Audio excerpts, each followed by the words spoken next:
नमस्कार दोस्तों, स्वागत है आप सभी का आपके अपने इस यूट्यूब चैनल पर। और इस वीडियो के माध्यम से combined higher secondary level examination tier 1 2022 का क्वेश्चन पेपर डिस्कस किया जाएगा। ये जो पेपर हुआ था वो 14 मार्च को हुआ था 2023 को। शिफ्ट जो है वो सेकंड है और सेट नंबर 14 है। तो चलिए शुरू करते हैं वीडियो पहले क्वेश्चन से। पहला क्वेश्चन था हमारे पास यहाँ पर मोस्ट सब्स्टिट्यूट, यहाँ पर वर्ड सेलेक्ट करना था। स्टेटमेंट जो था वो दिया गया था, still flaccid and dash from lack of blood he ambled slowly in front of the doors, ये दिया गया था। स्टिल मतलब अभी तक, फ्लैक्सिड मतलब क्या होता है, एकदम सा वीक सा कहेंगे, ठीक है, या फिर जिसमें लैक ऑफ एनर्जी हो। एंड डैश, और डैश है फ्रॉम लैक ऑफ ब्लड, ऐसा लगता है कि उसमें ब्लड है ही नहीं, ऐसा वो लग रहा है। ईडी एम्बल्ड, और वो एम्बल्ड करता है मतलब गो करना या मूव करना। स्लोली बहुत धीरे धीरे जाता है, इन फ्रंट ऑफ द डोर्स, दरवाजे के सामने, तो ये दिया गया था। अब देखिए क्या आएगा यहाँ पर, फ्लैक्सिड है और dash from lack of blood है, लेवी है, लेविटी है, लिबरल है और लेथार्जिक है। तो जो लेवी होता है आपका पहला वाला ऑप्शन, इसका मतलब क्या होता है, धन वगैरह उगाही करना, ठीक है, लेना देना जो है ऑफिशियली होता है, उससे कहेंगे। लेविटी का मतलब लैक्सिटी होती है, लैक्सिटी का मतलब जो है शिथिलता, जैसे कोई कानून जब कोई बहुत ज़्यादा सख्त नहीं रहेगा तो उसे हम कहेंगे उसमें लैक्सिटी है। लिबरल का मतलब आपका जेनरस होता है, उदार सेंस में होता है। और लेथार्जिक का मतलब होता है एक तरीके से लॉस ऑफ एनर्जी, इसमें भी कह सकते हैं आप, शिथिल कहेंगे, एकदम मंद कहेंगे। तो यहाँ पर देखिए क्या है, स्टिल फ्लैक्सिड है और डैश है, ऐसा लग रहा था कि उसमें लैक ऑफ ब्लड नहीं है, इसलिए वो बहुत ही धीरे धीरे जा रहा था। तो इस यहाँ पर जो करेक्ट वर्ड होगा आपका क्या हो जाएगा, लेथार्जिक हो जाएगा। इसमें भी क्या करना था, इसमें हमें जो है रिप्लेस करना था ये वर्ड को, ब्रैकेटेड को। A name strong like the land, a name dash how to endure. तो एक नाम जो कि स्ट्रॉन्ग है, जिस तरीके से भूमि स्ट्रॉन्ग है उतना ही स्ट्रॉन्ग है। A name dash how to endure, और इस नाम को डैश भी पता है कि कैसे इंड्योर करना है, कैसे सहना है, टॉलरेट करना है। यहाँ पर देखिए जो ब्रैकेट में लिखा गया दैट नो आपका गलत हो जाएगा। गलत इसलिए क्योंकि आपका सिंगुलर है, सिंगुलर के अकॉर्डिंग यहाँ पर क्या होना चाहिए था, नोज होना चाहिए था, जो कि नहीं लिखा गया। पहला था दैट एजुकेटिंग है, दैट एजुकेटिंग है, और दूसरा है दैट न्यू है, तीसरा है आपका दैट हैज़ लर्न, और चौथा है आपका नो सब्सटीट्यूशन। तो नो वाला तो आपका जा रहा है क्योंकि ये आपका गलत है। दैट एजुकेटिंग आपका नहीं होगा क्योंकि यहाँ पर आईएनजी फॉर्म लगाया गया है और वर्ब नहीं, हेल्पिंग वर्ब नहीं है। दैट न्यू आपका हो सकता है, ये सेकेंड फॉर्म में आप पास्ट में शो कर रहे हैं। थर्ड वाला भी आपका गलत है क्योंकि हैज़ के बाद थर्ड फॉर्म होती है, जो कि नहीं है, तो आपका सेकेंड वन सही हो रहा है। इसमें क्या करना था, यहाँ पर वर्ड सब्स्टिट्यूशन ढूंढना था। अफेक्टिंग ऑल और मोस्ट पीपल, प्लेसेस और थिंग्स, उसे क्या कहेंगे, जो अफेक्ट करे ज़्यादा से ज़्यादा लोगों को और जगहों को, उसे क्या कहेंगे। पार्टिकुलर था, पर्टेन था, जेनर था और जनरल था। तो पार्टिकुलर का मतलब विशेष सेंस में होता है, तो ये आपका नहीं होगा क्योंकि यहाँ पर ऑल बोला गया है और मोस्ट बोला गया। पर्टेन का मतलब किसी से रिलेटेड होना, तो ये भी नहीं बैठ रहा है।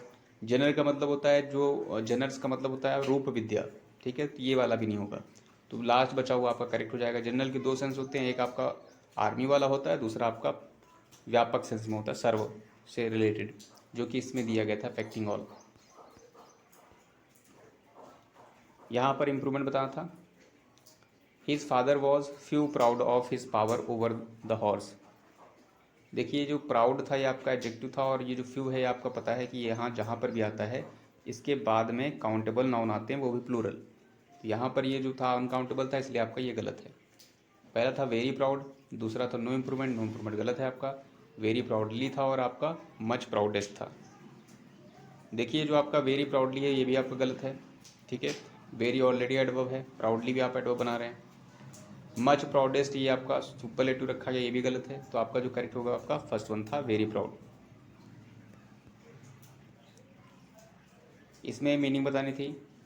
अप्रोपोज ऑफ नथिंग, पहला था आपका हैविंग नो रिलेवेंस, मतलब तार्किकता, टू एनी प्रीवियस डिस्कशंस और सिचुएशन। दूसरा था almost everything and anything has been included. तीसरा था आपका एनी डिफिकल्ट सिचुएशंस और ऑब्स्टेकल। चौथा था टू बी इनरेज्ड। तो आपका जो करेक्ट होगा, अप्रोपोज ऑफ नथिंग का मतलब हो जाएगा हैविंग नो रिलेवेंस, कोई भी रिलेवेंस ना रहे पहले के किए गए डिस्कशन या सिचुएशंस में। तो आपका पहला करेक्ट है यहाँ पर। इसमें क्या करना था, चिन्ह बताना था। फेरोशियस का मतलब खूंखार होता है, आप जो है बारबरस वर्ड यूज़ कर सकते हैं, आप जो है वायलेंट टाइप का वर्ड यूज़ कर सकते हैं। एट्रोसियस वर्ड यूज़ कर सकते हैं। तो इसके लिए पहला था सिनोनिम के तौर पर कॉन्शियस, दूसरा था टेम, तीसरा फ्राइटफुल, चौथा आपका माइल्ड। कॉन्शियस का आपका मतलब होता है फ्राइट। फोर्थ आप कह सकते हैं ईमानदार, ऑनेस्ट टाइप का, ठीक है।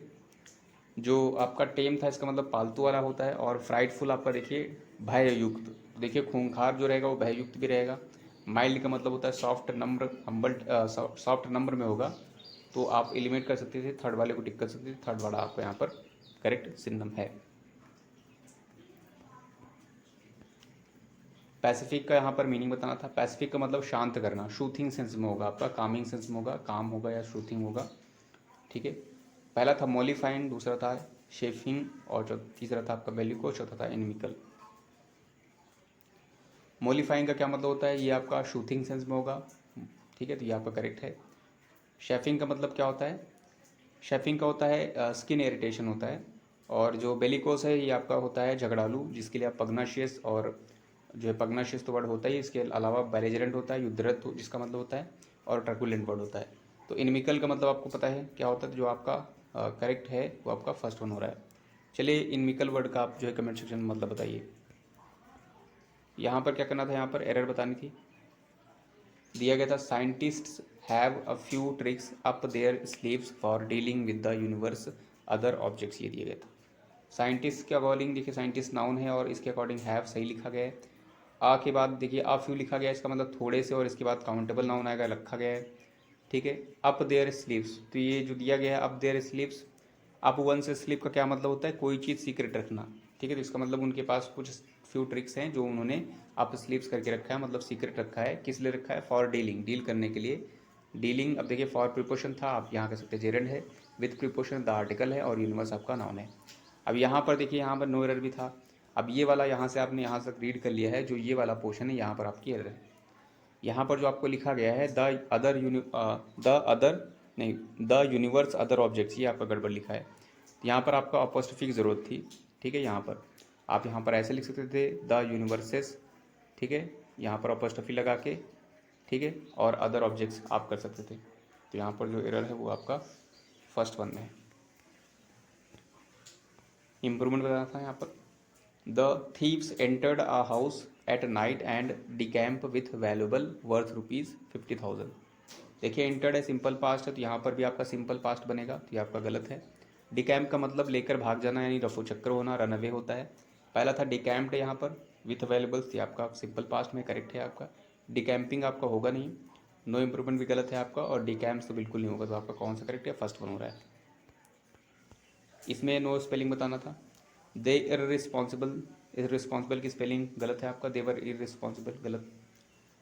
IRRE होता है, इसमें भी गलत है। IRRESPONSIBLE, in performing there duty गलत है यहाँ पर, तीसरा चौथा यानी गलत, सही होना चाहिए तीसरे के बाद। They were irresponsible in performing their duties, ये आपका फोर्थ वन सही है।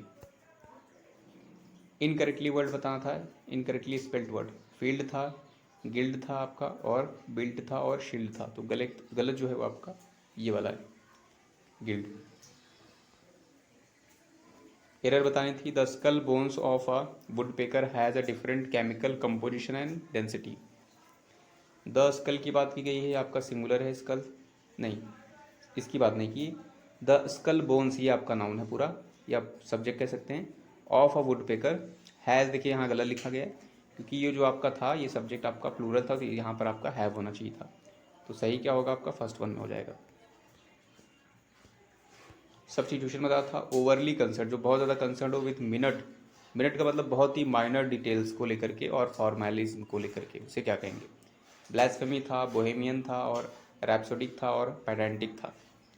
ब्लास्फेमी का मतलब होता है ईश निंदा होता है, या पवित्र चीज़ों का पवित्रीकरण करना, जिसके लिए आप डिफाइल वर्ड यूज कर सकते हैं।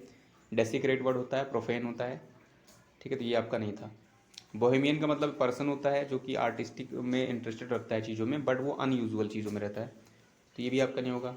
रैप्सोडिक का मतलब जो है बहुत ही ज़्यादा जो है आवेगपूर्ण कह सकते हैं, या जोश भरा, तो ये भी आपका नहीं होगा। और ये पेडेंटिक आपका करेक्ट हो जाएगा, जिसमें बहुत ज़्यादा माइनर चीज़ों में भी डिटेलिंग देखता रहता है, माइनर चीज़ों को भी बहुत गौर देखता है, गौर से देखता है, उसे कहेंगे पेडेंटिक। पैसिव बताना था the gardener has watered the bushes.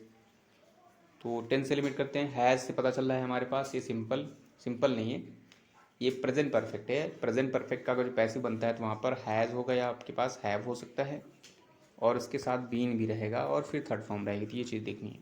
पहले वाले में है नहीं है, दूसरे वाले में है हो सकता है, बट बुशेस के अकॉर्डिंग हैज़ गलत है तो ये आपका गया। तीसरे वाले में हैव लिखा गया, बीन लिखा, चौथा वाला आपका गलत है तो थर्ड वाला सही बन रहा है।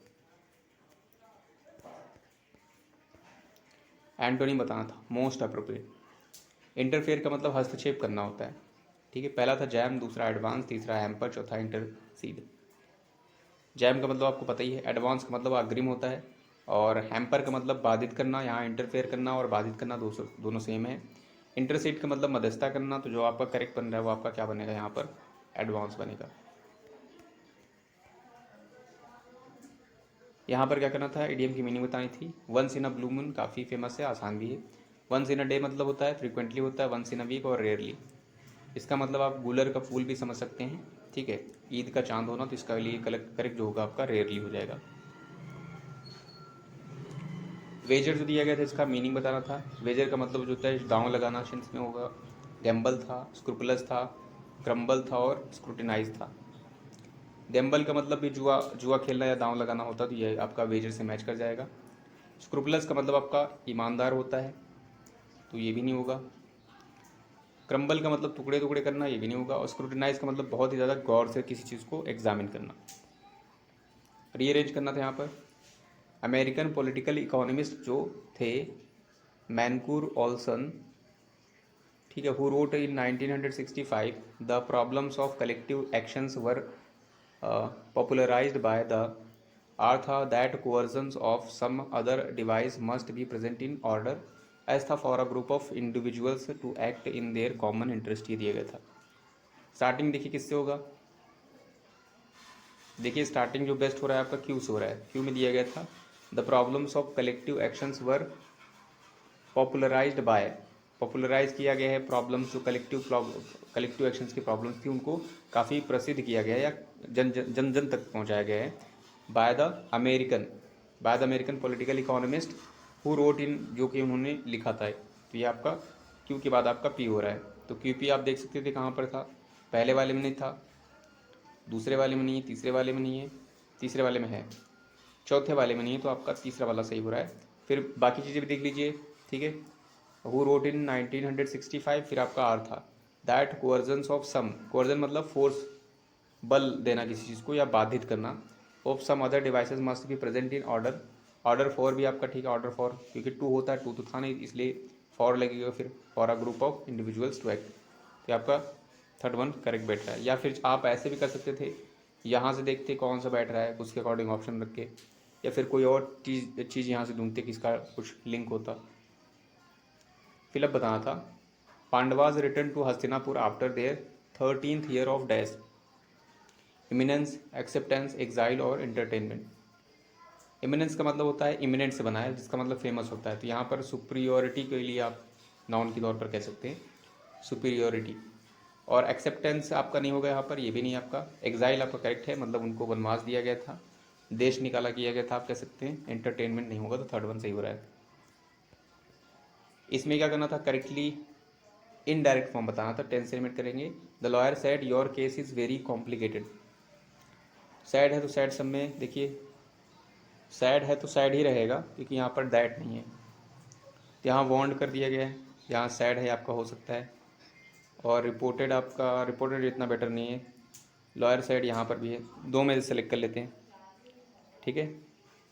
देखिए पहले में दिया गया था, यानी ये सेकंड वाले में, सेकंड में दिया गया था योर केस। देखिए योर केस इज़ से इसका मतलब वॉज में जाएगा, तो योर केस देखिए पहले सेकंड वाले में the lawyer said that my case.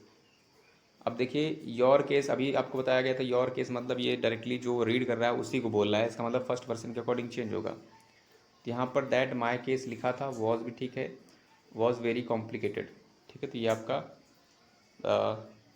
आपका मैच कर रहा है। वैसे फोर्थ वाला भी देख लेते हैं। The lawyer said that my case had been लिखा है, तो ये आपका गलत है, ठीक है। तो आपका जो करेक्ट हो रहा है वो क्या हो रहा है, आपका सेकंड वन हो रहा है।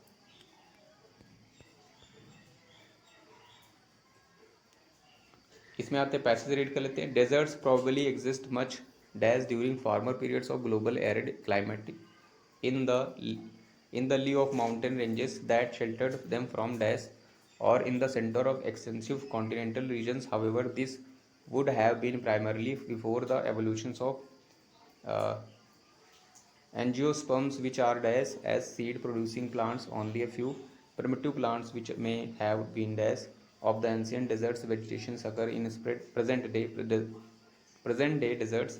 One dash is the bizarre conifer relative Tumbua in the Namib Desert of Southern Western Africa. Theme समझ में आ गई, फिलअप पर आते हैं। डेजर्ट्स प्रॉबली एग्जिस्टेड, हिंदी भी थोड़ी बहुत देख लीजिए। डेजर्ट संभवतः एग्जिस्ट कर रहे होंगे, ठीक है।